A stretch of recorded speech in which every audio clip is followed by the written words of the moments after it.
Just share my screen. Okay. Welcome everyone. Thank you for coming for this lecture. After your presentation last week, I had promised that we would try and go through the papers to see where the research components are that I've asked you to identify. I'm going to start with the first one, which was the Action Research Project. It was the most popular with all the groups. Then we shall move on to the online, the interpersonal model of online textual persuasion. So let's start with the first, which looks at action research. Now, this paper was an implementation. Yeah, it was implementation of a groupware application called Lotus Notes. Now, groupware products are an example I'd give you in what we have today is WhatsApp. WhatsApp can enable you to have collaborative communication in groups. As an example I gave to the morning class, I am part of a board of directors here in Kienjojo district for a local factory. And as board members, we have the responsibility of governing and supervising the management of the factory. So essentially guiding strategic decision-making, supervision of management and their performance and so on and so forth. So we have a number of activities, some of which include board meetings. So we may use the chat room to agree on a date, who will be available, who will not be available, to agree on the mode, should it be physical, should it be online. Now, sometimes management also uses that platform if they need to have a quick decision made, something that is a bit urgent. So WhatsApp groups are an example of a groupware product that can be used for communication and collaboration. Now, that was just trying to explain the technical side and the business side of things. The major question is, what was the research problem? Now, if I can just ask one of you, what is a research problem? Let's remind ourselves of the concept. What is a research problem?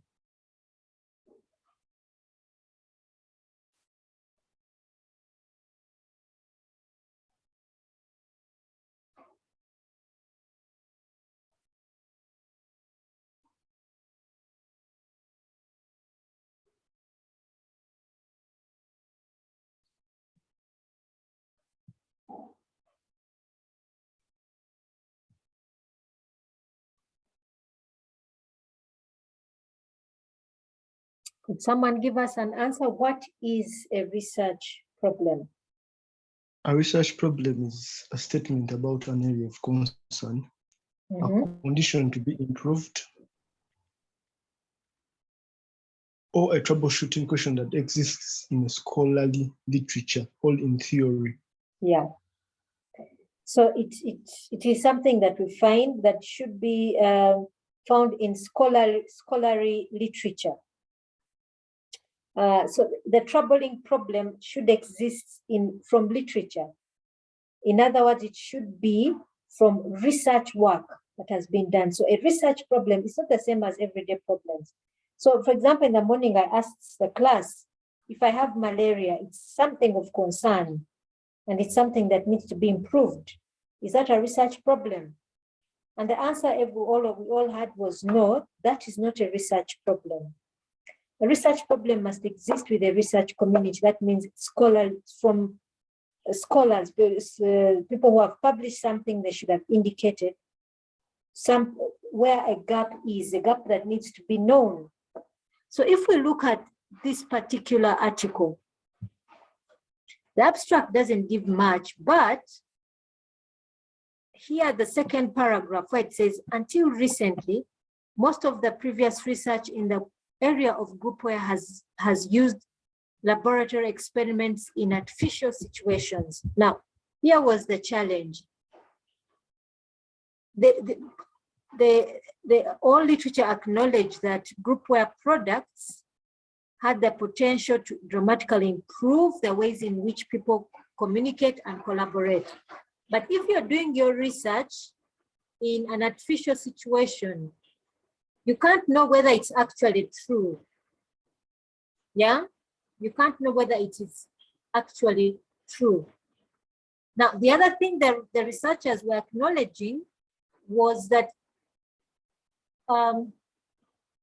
whereas it was generally agreed that there was a positive effect of using the groupware, it was also realized that work is starting to emerge, however, which suggests that there may be significant counter forces which exist to maintain the status quo in organizations. So in other words, there are certain variables or issues that may exist. Yeah, may exist, may be significant. But there are some forces which may exist that may counteract. So they felt it was significant that they applied this research, this groupware, in an actual live context. Yeah, and that's why in the end they conclude that there are institutional forces which inhibit dramatic changes in work habits. So those are contextual issues that couldn't be seen in other groupware research. So that was the research problem. The research problem was that this research had never been done in a live environment. And the IS researchers needed to actually get into a live environment to determine if things could actually work. Are we making sense so far?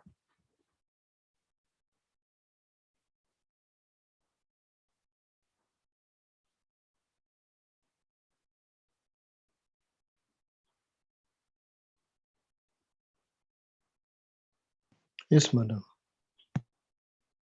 Hello, sorry, it's raining here. So far, we okay? Yes, madam. Okay. We okay, madam? Okay. So that was the research problem. So then let's move on to the next most important part, which is the research approach and the research method. Now this can be a bit confusing, sometimes not confusing rather, but it's not confusing once you understand it. But the question is, have you yet understood what a research method is or what a research approach is? Can one person just Google what a research problem, a research method is, and somebody else Google what a research approach is?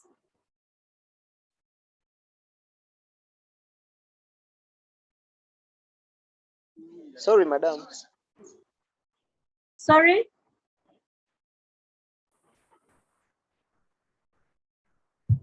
Hello? Madam, we need your pardon. What should we Google?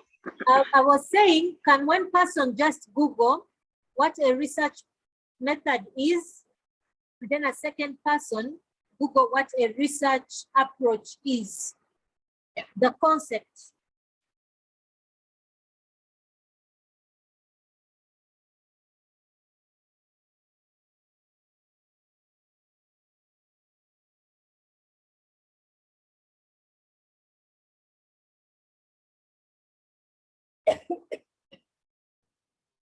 Madam, research methods are strategies or processes or techniques utilized in the collection of data or evidence for analysis in order to uncover new information or create better understanding of a topic.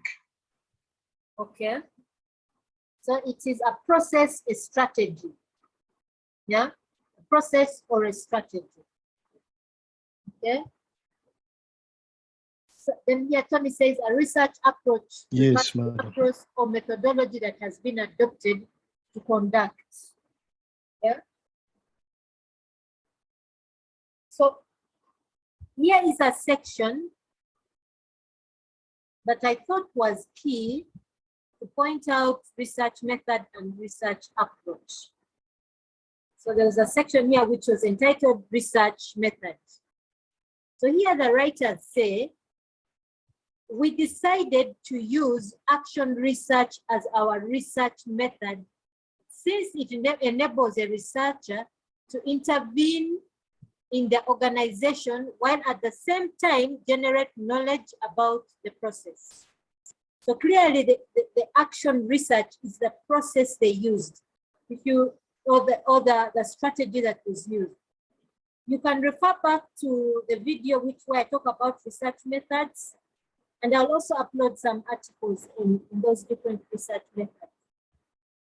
But so the research method here is action research.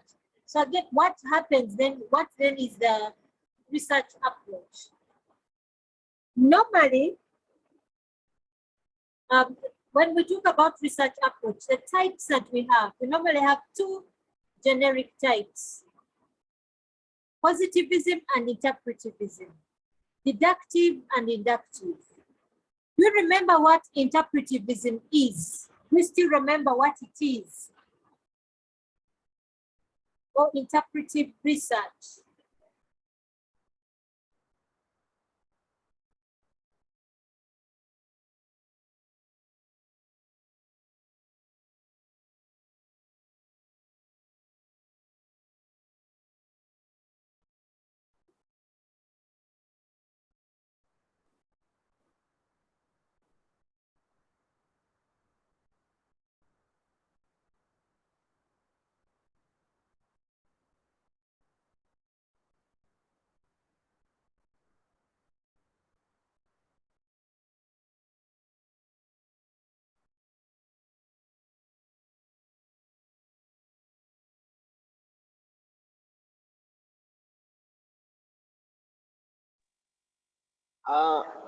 Interpretive research focuses on analytically disclosing those meaning-making practices while showing how those practices configure to generate observable outcomes.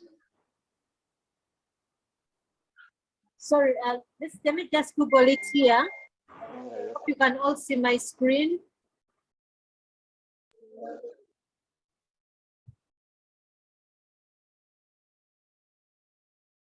Sorry, Yes, the we are rain seeing is it. slowing down my network. So, interpretivism.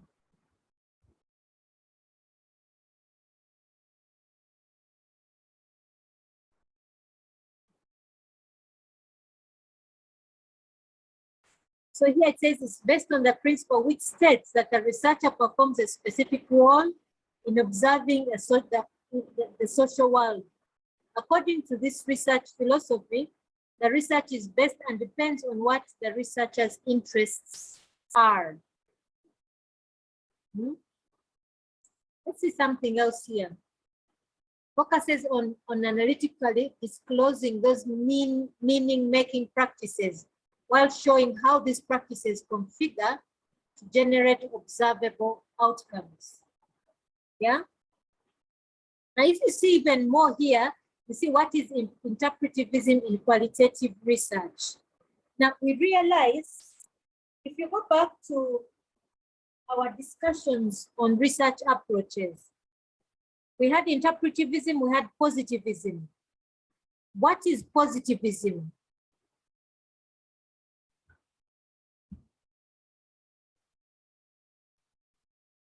And then we talked about qualitative and quantitative research.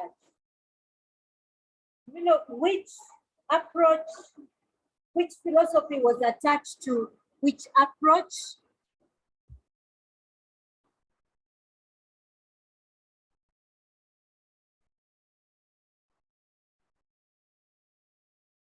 Positivism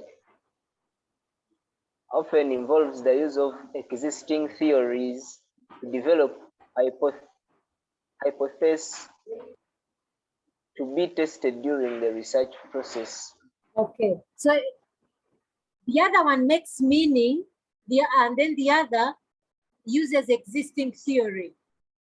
Primarily, when we say we're using existing theory, it means we have certain predefined notions, predefined beliefs.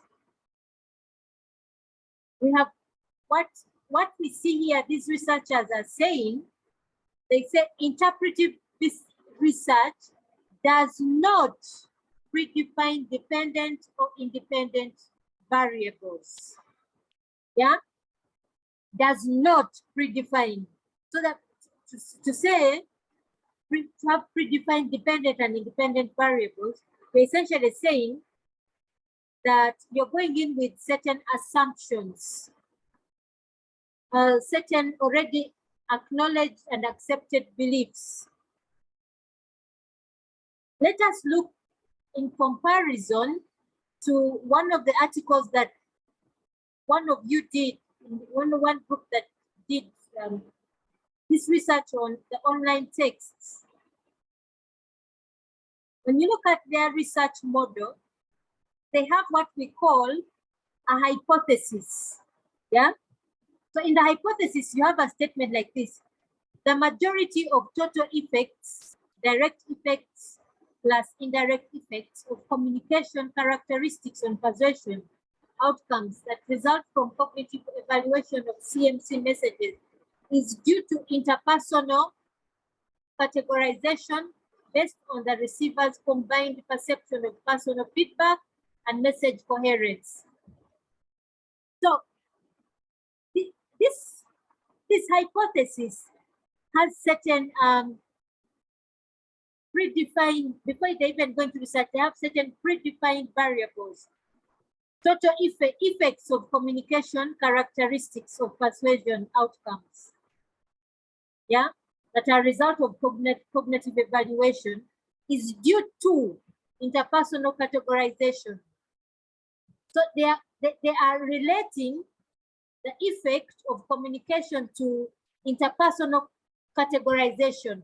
Those are two variables, and the research is already stating an existing relationship. And they are going out to test that existing relationship. These are two different approaches. One is qualitative, one is quantitative. Okay? Two different approaches.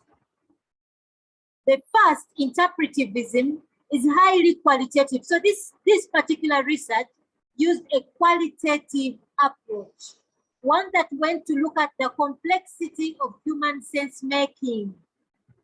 You remember one of you just read interpretivism, that make meaning. That was one of, so here they were trying to make meaning, they were trying to, and they were attempting to understand a phenomena through the meanings that people assign to them. So now, normally, this kind of approach or qualitative approach depends on people's feelings. They want to get people's feelings, people's emotions, sounds, pictures, things like that. The person wants to create a holistic image and then create meaning out of it. This is very opposite, the very opposite of quantitative, which looks at quantity. So for example, in this research, what they were going to do was to find out from the majority of the respondents the effect, the total effect to communication by interpersonal categorization. So that the more people that, the more of the respondents that pointed to a direct effect, the more they would say this hypothesis is true. The less people that say it, the more they will say this hypothesis is false. Whereas the other one is not counting on numbers. The first approach doesn't count on numbers. It counts on creating a picture and then reporting that picture. This second approach, which is quantitative or positivist, it's looking at something quantifiable to say whether something is true or false. I don't know if you understand so far what I'm getting at.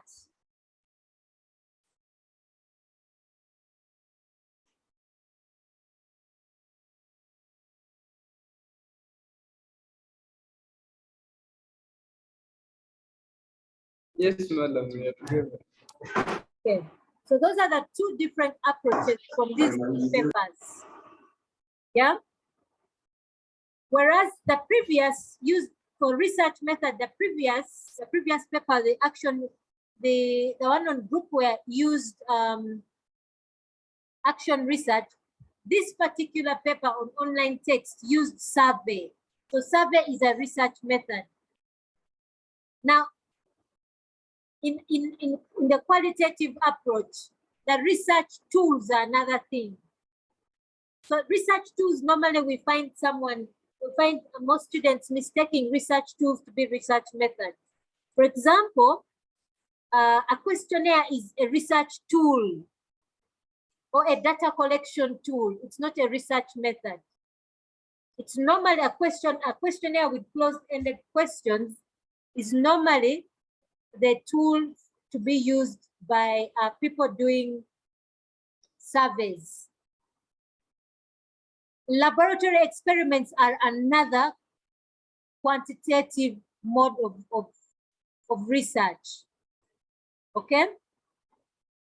On the qualitative side, another tool that we'll find are interviews with open-ended questions, group discussions, observation. Those are typical primary data collection tools. So far, are we together? Yes, madam. Okay, so these are the two major things that I wanted to bring out about research. Yeah, about these two, the two major things. I'm going to put up a pre-recorded lecture on research problem formulation, because this is a key point that we must take note of. The research problem always emerges from previous research. Whenever you find a published paper which says previous research looked at this, they are basically pointing out that because previous research looked at this, their research decided to look at this other point of view that hadn't been looked at. Okay? So that is one of the key points that I wanted us to take note of.